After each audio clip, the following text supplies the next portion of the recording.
네, 오늘 시그널 픽은 여당으로 가겠습니다. 이념을 두고 전 정권과 현 정권, 여당과 야당 사이의 갈등이 격화되고 있는데요. 문재인 전 대통령이 거듭 윤석열 정부를 비판하는 목소리를 내는 상황에서 어제 대통령실도 전직 대통령이 지나치게 나서는 게 문제다, 이렇게 날카롭게 맞받아쳤습니다. 현 정부 초대 통일부 장관이자 원조 윤핵관으로 꼽히는 이분은 어떻게 보고 계신지 한번 들어보겠습니다. 여의도로 돌아오신 국민의힘 권영세 의원 스튜디오에 모셨습니다. 어서 오세요. 예, 안녕하세요. 네. 저보고 윤핵관이라고는 안 하던데요. 원조 윤핵관이라고 좀 붙여봤는데요. 예. 그 아까 나가면서 이승환 용심이 이승환 전 행정관이 그 수도권 민심 얘기 꼭 해줘야 된다. 공천할지 그건 이따가 좀 여쭤보도록 하고요. 통일부 장관 초대 통일부 장관 지내셨으니까 지금 이 질문부터 좀 드리고 싶어요. 장관님, 의원님이 나가신 이후로 통일부가 대대적인 축소 개편에 들어갔더라고요. 그래서 이 전직 장관으로서 보시기에는 몸담았던 조직이 조금 뭔가 변화가 많이 생긴 상황인데 어떻게 보시는지 궁금합니다. 그래서 제가 이해하기로는 한 1년 정도, 그러니까 새 정부 출범 이후 한 1년 정도 뭐 대통령께서도 그렇고 이 통일부에서도 이 북한의 태도에 대해서 좀 지켜봤습니다. 근데 이제 북한이 우리 측의 그 대화 제의라든지 여러 가지 협력 제의에 대해서 전혀 응하지 않고 계속해서 미사일만 쏴댔지 않습니까? 그렇죠. 특히 작년 올해도 지금 새벽에 미사일을 여러 번 쐈는데 작년 같은 경우는 엄청나게 많았습니다. 그래서 이제 그럴 때마다 NSC가 열리는 경우가 많은데 밖에 있다 갑자기 불려 들어가서 NSC 회의 참석하고 이러는 경우가 많았는데 이런 상황에서는 북한하고의 접점이 기존의 정부 조직법상은 틀림없이 통일부의 업무로 나와 있습니다만은 대화나 교류 협력보다 당장은 좀 다른 쪽이 우선돼야 되지 않겠나 이런 생각에서 아마 좀 조직에 대해서 변경을 가하는 것 같고 이 변경 가는 과정에서 통일부에서도 이미 얘기가 나왔듯이 그러니까 앞으로 대화나 교류 협력이 많아질 경우에는 다시 대화 교류 협력 부서를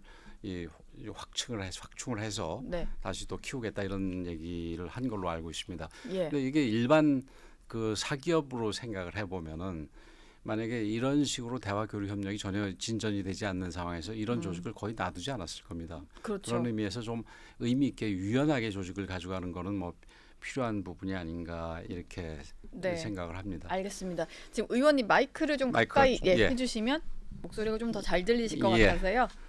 그리고 이 얘기도 좀 여쭤봐야 될 것 같아요. 아까 저희 용심청심 코너에서도 상당히 길게 다뤘는데 지금 윤미향 의원이 친북단체 행사 갔던 거, 총련 행사 갔던 걸로 지금 상당히 시끄럽습니다. 그래서 통일부도 과태료 부과까지 검토하고 있다라고 얘기를 했는데 통일부 장관 지내셨고 워낙 이제 다선 의원이시니까 총련 행사에 의원이 가는 걸 제가 본 적이 없는 것 같아요. 어떻게 보셨어요? 굉장히 불편하게 봤지요. 더군다나 그 자리에서 조총련 인사들이 대한민국을 두고 남조선 괴뢰도당 이렇게까지 칭하는데 거기에 대해서 한마디 말도 안 하고 그냥 가만히 듣고 있었다는 얘기는 일반 개인이 가더라도 그건 있을 수 없는 일입니다. 그런데 더군다나 국회의원 자격으로 가서 간 것도 우선 제일 문제지만 가서 그걸 가만히 듣고 앉았다는 얘기는 있을 수 없는 얘기고요. 총련 행사에 그것도 더군다나 신고 없이 간 부분에 대해서는 분명히 이거는 짚어야 되고 그에 따른 응분의 책임도 반드시 지워야 된다고 생각을 합니다. 이거는 있을 수 없는 일입니다. 일단은 국정원에서도 일본 정보기관과 협력을 해서 팩트 체크를 해보겠다. 가서 했던 발언이라든지 가게 된 경위를 알아보겠다 했는데 국가보안법 위반 소지 있다고 보시죠? 일단은 국정원에서도 얘기한 것처럼 정확하게 어떤 내용이고 또 어떤 발언들이 오고 갔는지 부분을 먼저 확인하는 게 우선순위라고 생각을 합니다. 그래서 그게 조금 심하다 싶으면 국가보안법 적용도 검토해야 되겠지만 일단 남북교류협력법상에 신고 없는 접촉 부분은 반드시 이건 짚어야 된다고 생각을 합니다. 이 조총련 행사를 가면서 통일부에 신고도 안 하고 국회의원이 갔다라는 얘기는 그건 아예 우리 국내 법을 무시하겠다는 행동밖에는 안 됩니다. 네. 알겠습니다. 지금 뭐 정치권에서 이념 논쟁 뜨거운데 윤미향 의원 이 논란뿐만이 아니고 최근에는 이제 홍범도 장군 흉상 예. 육사에 있는 흉상 이전하는 걸 두고도 뭐 문재인 전 대통령까지 나서서 글을 올리면서 한창 논란이에요. 이 부분에 대해서는 사실은 국방부랑 해군 입장이 조금씩 다른 부분, 그러니까 국방부라든지 뭐 다른 부분이 있어요. 이거 어떻게 좀 정리를 해야 된다고 보십니까? 글쎄 뭐 논쟁적인 이슈일 수 있는데 우선은 그 전직 대통령이 더군다나 본인 입으로 뭐 잊혀지고 싶다라는 식의 얘기를 한 분이 네. 지금 이렇게 모든 건마다 사사건건 나오는 거 보면은 뭐 전혀 잊혀지고 싶지 않은 분 같습니다. 네. 뭐 적절하지 않다고 생각을 하고요. 저는 이 전체 과정을 그 어떤 점에서 정상화 과정이라고 생각을 합니다. 뭐 이 정부도 네. 전면적으로 이념 전쟁을 벌이고 싶어서 그런 부분은 아니고 이제 홍범도 부분은 뭐 제가 구체적으로 이게 왜 처음부터 문제가 됐는지는 정확하게 알고 있지는 않습니다만은 네. 그 이 홍범도 그러니까 뭐든 뭐 어떤 다른 역사적인 인물이든 전체적인 평가를 해서 그 전체적인 평가에 맞는 정도의 그 인정을 해드리는 게 필요한 거 아니겠습니까? 네. 그런데 홍범도 장군 같은 경우 그 일제 치하에서 독립운동을 아주 그 열심히 하셨던 분이고 그런 부분에 대해서는 인정을 해줘야 되겠지만 그 독립운동을 해서 유공자로 인정하는 부분하고 우리 그 젊은 장교가 될 사람들의 사표가 될 사람이냐 부분하고는 조금 다를 수 있다고 생각을 합니다. 그래서 예. 이 부분은 그 이제 뭐 해군까지 나오는 얘기는 홍범도 함 뭐 홍범도 이런 함 때문에 얘기가 되겠습니다만 그걸 뭐 차차 검토하기로 하고 우선 흉상 부분에 대해서는 국방부가 잘 알아서 판단할 거라고 생각을 합니다. 네. 그래서 이념 전쟁이라기보다는 그러니까 이 이념적으로 잘못 그 이용하고 이랬던 부분을 정상화시키는 이게 리턴 투 노멀시 소위 예. 그 정상화의 그 한 과정이다 이렇게 생각을 합니다. 알겠습니다. 이재명 대표가 이제 국회 드나드시면서 아마 그 단식하는 천막 보이실 것 같아요. 오늘 단식 6일차로 접어드는데 뭐 출퇴근 단식 얘기도 있고 텀블러에 뭐 들었냐 이런 얘기까지 나오고 그리고 결과적으로 본인 스스로 출구 전략을 뭐 없애버려서 어떻게 그만둘 거냐 이런 얘기까지 있어요. 제1야당 대표의 단식 어떻게 보고 계십니까? 글쎄요, 뭐 좀 뜬금없지요. 예. 제1야당으로서 지금 거의 뭐 무소불위 아니겠습니까? 네. 뭐 지금 대통령 탄핵하자는 얘기까지 뭐 나오고 이상민 장관에 대해서는 사실상 그 이 사유가 잘 되지 않는 부분에 대해서 탄핵을 소추를 해서 결국은 헌법재판소에서 기각이 됐지요. 예. 근데 그런 식으로 국회에서는 모든 걸 다 할 수 있는 사람이 그 대표가 지금 더군다나 자기가 수사를 받고 있는 한참 받고 있는 수사와 재판을 한참 받고 있는 상황에서 저렇게 단식하는 거에 대해서는 사람들께서 우리 국민들께서 그 의도를 순수하게 보지는 않을 거라고 생각을 합니다. 네. 그리고 단식도 좀 뭐 방식도 이상해요. 그렇죠. 네. 예, 뭐 출퇴근 단식한다는 얘기는 뭐 별로 잘 들어보지 못했던 것 같습니다. 네, 알겠습니다.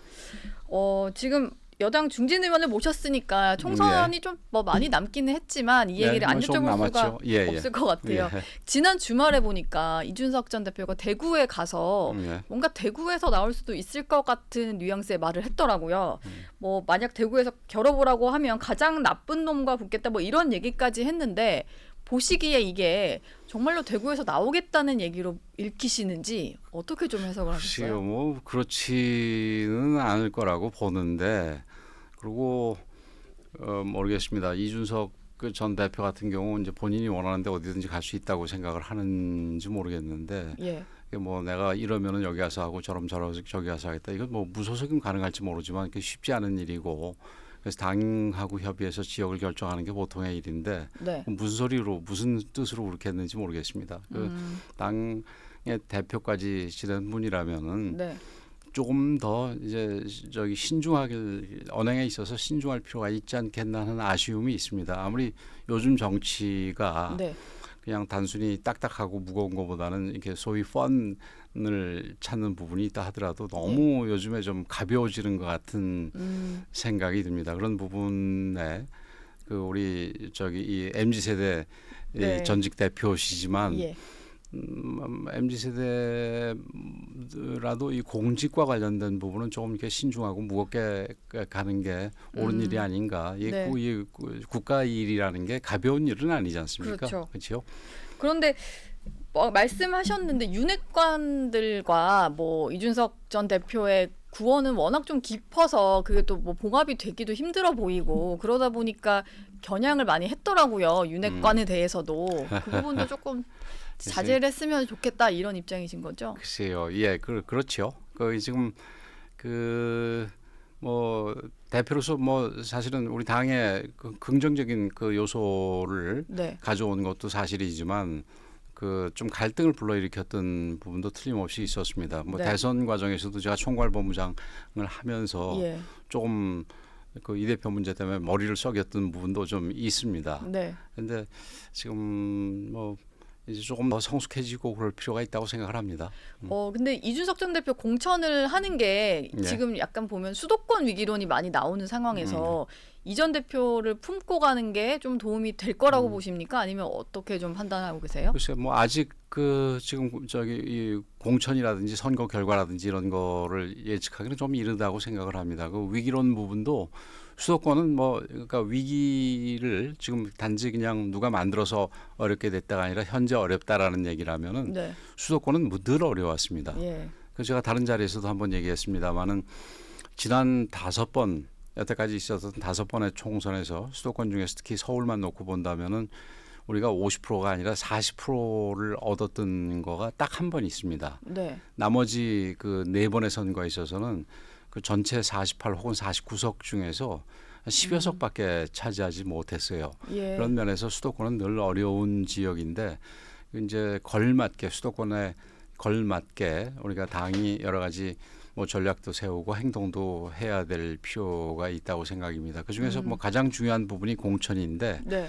공천과 관련해서는 이것도 마찬가지로 다른 데서 한번 얘기했습니다만은 그러니까 뭐 이 강준만 교수의 말을 인용을 해서 네. 이게 당에 대해서 쓴소리를 하는 거가 이게 너 잘 되라 식의 쓴소리와 속으로 감정을 가지고 너 좀 망해라, 너 망해라 하는 쓴소리는 많이 다릅니다. 네, 근데 그렇죠. 만약에 계속해서 너 망해라 하는 식의 발언을 하고 그에 맞게 행동을 하는 사람이라면은 우리 국민들도 그런 분에 대해서 공천을 주는 거를 좀 이해하지 못할 겁니다. 그래서 네. 그런 부분에서 그러니까 뭐 우리도 뭐 전략적인 고민을 해야 되겠지만 이준석 대표도 본인의 언행에 대해서 어느 정도 뭐 금도를 지킬 필요는 있다 이렇게 생각을 합니다. 네, 알겠습니다.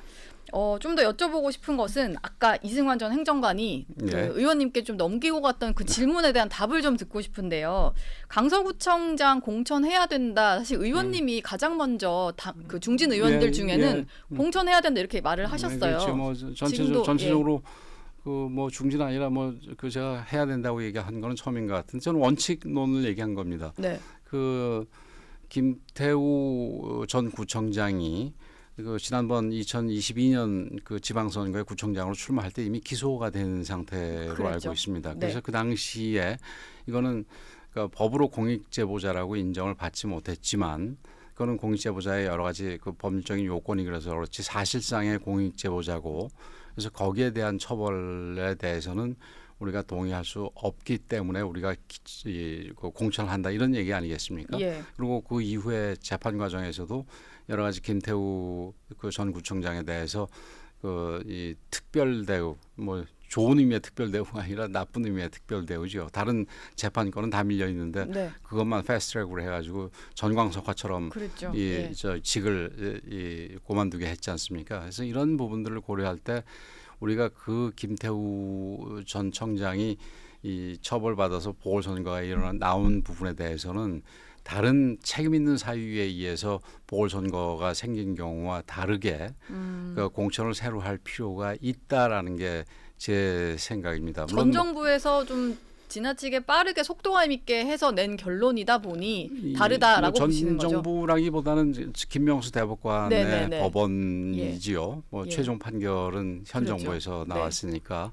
그래서 그런 것도 그렇고 그다음에 재판의 대상이 된 부분도 사실은 이거는 김태우 전 청장으로서는 억울한 부분이 있어서 그래서 그 부분에 대해서 우리가 무슨 책임을 지기 위해서 공천을 안 한다. 이거는 적절하지 않다.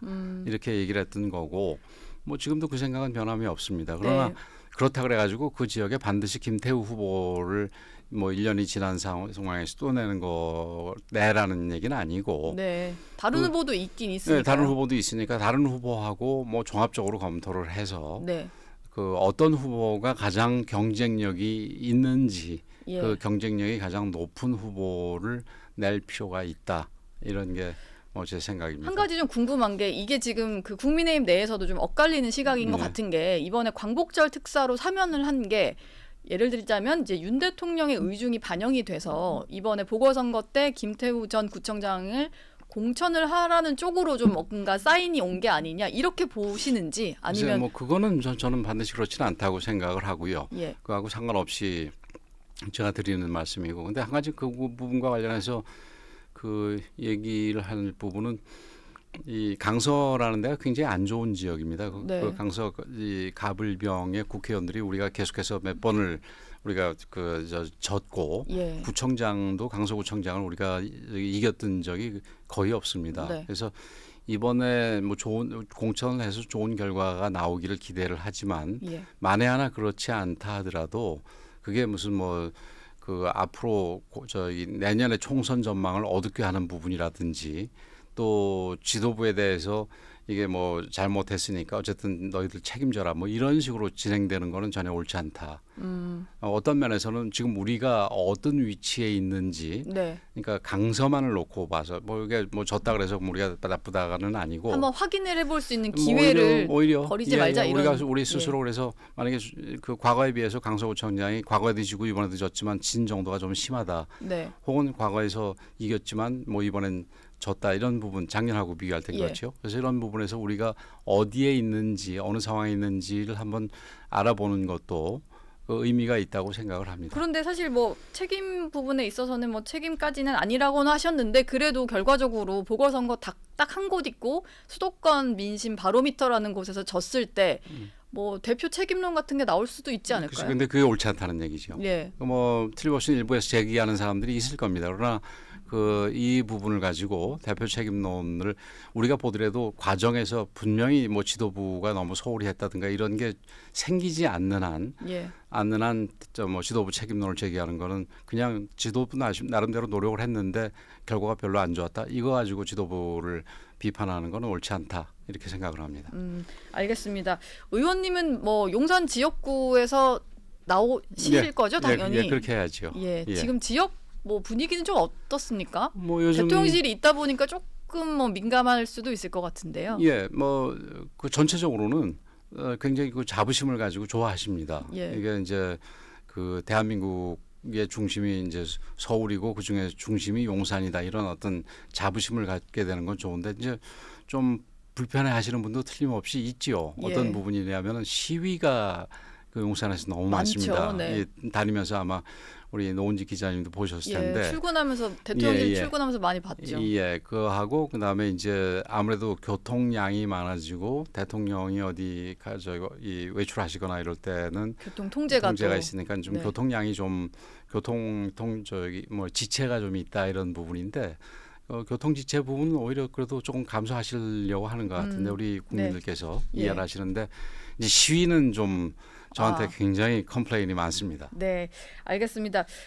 의원님께 이 부분 좀 민감할 수 있는데 제가 좀 안 여쭤볼 수는 없어서 하나 여쭤보자면 그 민주당에서 김남국 의원 코인 문제로 윤리위 제소됐었는데 제명안 부결을 시켰잖아요. 근데 뭐 반대로 민주당 쪽 인사들은 권영세 의원은 왜 조사 안 하냐 이런 논리를 펴더라고요. 근데 뭐 의원님이 여러 번 설명해 주셨지만 김남국 의원과 의원님의 거래는 뭐 어떤 부분에서 좀 다르다 이렇게. 우선 뭐 그러니까 코인 거래했다라는 부분 외에는 뭐 다 차이가 있는 것 같고요. 김남국 의원 같은 경우는 그 우선 그 업무 시간 중에 거래를 했던 부분, 그다음에 또 코인을 취득하게 된 경위가 좀 이상하고 거래한 경우도 이상해서 그 FIU인가에서 수사기관에 고발한 거 아니겠어요? 통보한 거 아니겠습니까? 그런데 뭐 저 같은 경우는 전혀 그런 부분이 없고 뭐 어디 언론 보니까 그 업무 시간 중에 900회 이상을 했다는데 저는 업무 시간 중에 거래한 게 하나도 없습니다.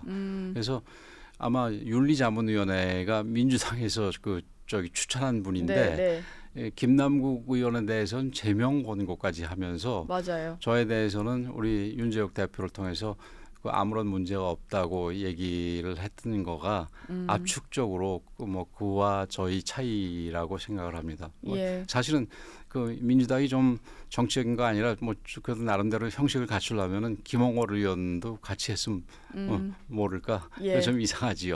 뭐 국민의힘에서도 물타기다 이런 말을 그렇죠. 하시는 분들이 그렇죠. 있더라고요. 예, 알겠습니다. 오늘 뭐 짧게 좀 모셨는데 다음에 한번 다시 더 모시도록 하겠습니다. 예. 전 의원과는 예. 여기까지 함께 예. 하겠습니다. 언제든지 감사합니다. 불러주세요. 네, 고맙습니다. 예. 이 프로 잘 되기 기대하겠습니다. 네.